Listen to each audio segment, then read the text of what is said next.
In today's episode of the Digital Peloton News, I'll be doing a quick whip around of all the smart bike announcements and news from Eurobike 2019. Well, finally it appears to be the year of the smart bike. Well, maybe the year of the announcement of the smart bike at Eurobike. It's been promised for the last few years, but now we see quite a few manufacturers now wheeling out something on the show floor for us to have a look at.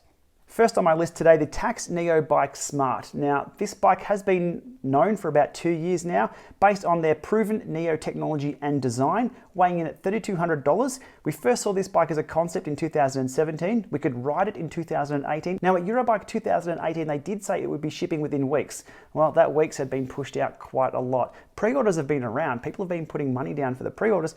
No one can get a decent answer out of Tacx where this bike actually was. So the news from Eurobike 2019 on the Neo Bike Smart is that it's now shipping.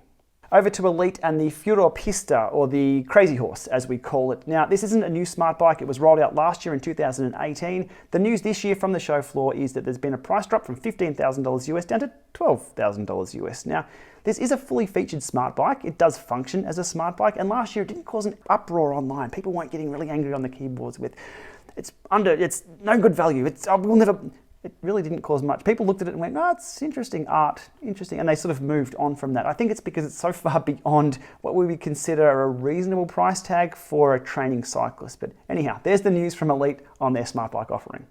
Onto the flip side of that, something that's about 3.5 times cheaper and offers about 3.5 times more the features. The Wahoo Kicker bike. Now, this is a very interesting offering that we saw from Wahoo announced there at Eurobike 2019.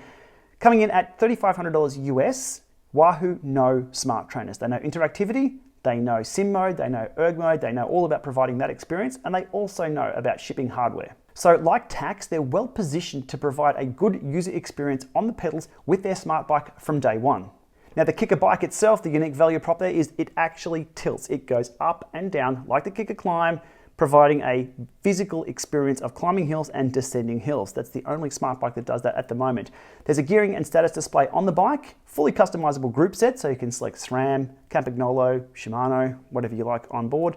And the onboarding experience looks pretty seamless in regards to unboxing the thing, getting it set up for your specs. Interesting stuff. Onto Stages and their announcement of their first interactive smart bike offering. Coming in at a price tag between $2,600 and $2,800 US. They're undecided on what they're going to be charging people just now with Q1 2020 availability. Now it appears to be based on their SC1 spin bike chassis. So Stages sell a lot of spin bikes. They do spin bikes very, very well. Stages also know power and power measurement. They sell power meters. This is their first step though into interactivity in regards to a spin bike indoors, providing erg mode and sim mode. So this is a bit of a step into the unknown from Stages. Sure, they can ship hundreds of thousands of spin bikes, hundreds of thousands of power meters, but shipping a smart bike with that interactive and erg mode experience and how that rides is what this unit's going to be judged on. Over to SRM and a surprise appearance there on the show floor, the SmartIT smart bike. Now, it's as if they've read some online comment where someone has said, look, don't worry about smart bikes. I'm going to get a $400 steel bike, put it on a smart trainer and call it done. That's a smart bike. Literally, this is what they've done, and they'll be charging you $5,500 US for that privilege to own one of these things. It comes with a chain, cassette, chain rings, rear derailleur, it's 105. It's an outside bike slapped on a frame with an SRM plugged in. This has not anything to do with SRM. Their accuracy is meant to be the golden standard. However, that's not quite the golden standard of other smart bikes that we see indoors. Onto the WattBike ATOM. Now, not a new bike, but the news from the show floor there was WattBike are now shipping the ATOM to the US at a price tag of $2,500. Now, WattBike, they do know a lot about shipping spin bikes globally, much like Stages, but interactivity, sim mode, erg mode is an entirely different product. What was surprising is that they didn't roll out the WattBike ATOM X, which is a unit which they themselves admit fixes all the flaws, known flaws of the WattBike ATOM and provides a much better ride experience. This is a commercial only product, but it should have been there on the show floor on the Zwift stand showing people the top range trainer from WattBike. Wasn't there though. If you were to categorize all smart bikes under one umbrella, the WattBike does come in as the cheapest, but I'll dive a little bit further into why we can't categorize them all the same in just a few moments. And finally onto TrueKinetix and the TrueBike. Now, not a lot is known about this, so here's what we know so far. Equivalent pricing of about $3,500 US, Ant Plus only, doesn't list BLE, but their unique value prop for this is a motorized flywheel. So they're not supplying a big heavy flywheel to spin up. This thing is motorized, so you're on top of the gear. We always talk about the ride feel, the inertia, and we all know that indoors is different to outdoors. They're trying to merge that into a really enhanced product, a unique product. Flips the flywheel over for you, so you're on top of the gear. You still have to produce the power that you need to produce, but it's a more realistic feel. To myth bust some of their marketing claims here dressed up as science, they are quoting that people deliver between 20 and 30% less power indoors. That's a big number. The study they're quoting here was from 12 recreational cyclists, not competitive cyclists or not amateur or elite level cyclists, just recreational cyclists. And there are only 12 of them in the study. So hanging your hat on that doesn't make for a good convincing story at all. Look, indoors we do know that our power does drop, sometimes between 10%, 5%, but I've also spent 2 minutes on PubMed finding that there's no apparent drop indoors at all. Now it comes down to the trainer that you are using. If you're using a really sluggish, unnatural trainer, it's going to feel harder, your perceived exertion goes up and your FTP will drop.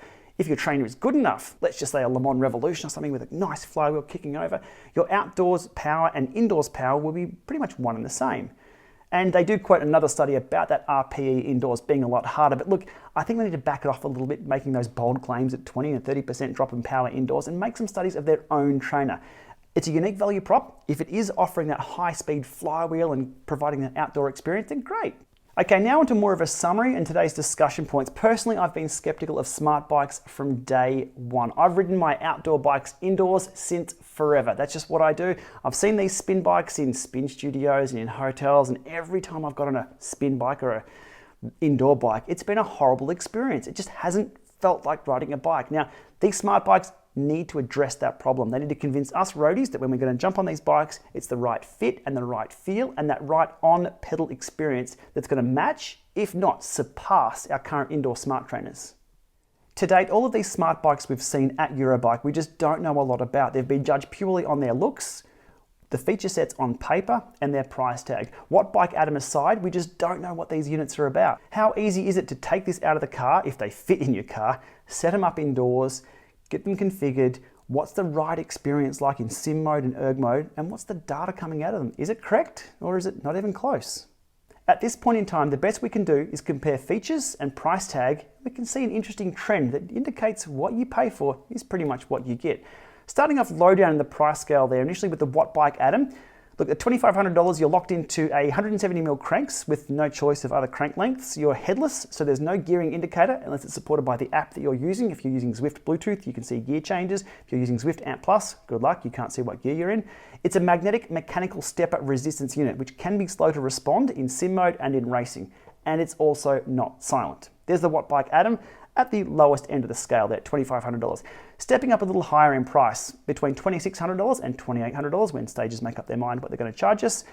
You get 4 adjustable crank lengths, you get true left-right power measurement, but it's still a headless unit. You don't know what gear you're in until the software you connect to supports gear changes, and it's still version 1 of their interactive unit, so we don't know about that user experience on the pedals.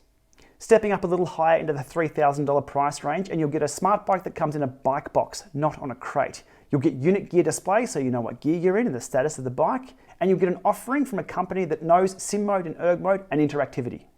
The first of the 2 trainers I'll look at in a $3,000 range is the Tacx NeoBike Smart, $3,200, 3 crank lengths, gear indicators on the screen on the bike itself, so you know what gear you're in. It is based on Neo resistance technology. Tacx know smart trainers, they know sim mode, they know erg mode, but it's still somewhat an unknown experience putting it all together. They do have Garmin backing, and there is also Tacx software, so there is a complete offering there from this unit. And then at $3,500, you have the Kickr bike, which has gradient tilt. The bike moves up and down with gradient, 5 crank lengths, gear and status indicators on the bike. The virtual group set configuration works from day 1, so there's no waiting for the next firmware update. We're going to know what that's about very, very soon. There's also provision for TT bars and extensions already to this bike for upgrades. And I guess most importantly, Wahoo know interactivity. Like Tacx, they've been doing sim mode and erg mode and providing that experience with hardware for years and years. So there's a high chance the Kickr bike is going to be a good on-pedal experience. We're yet to know though.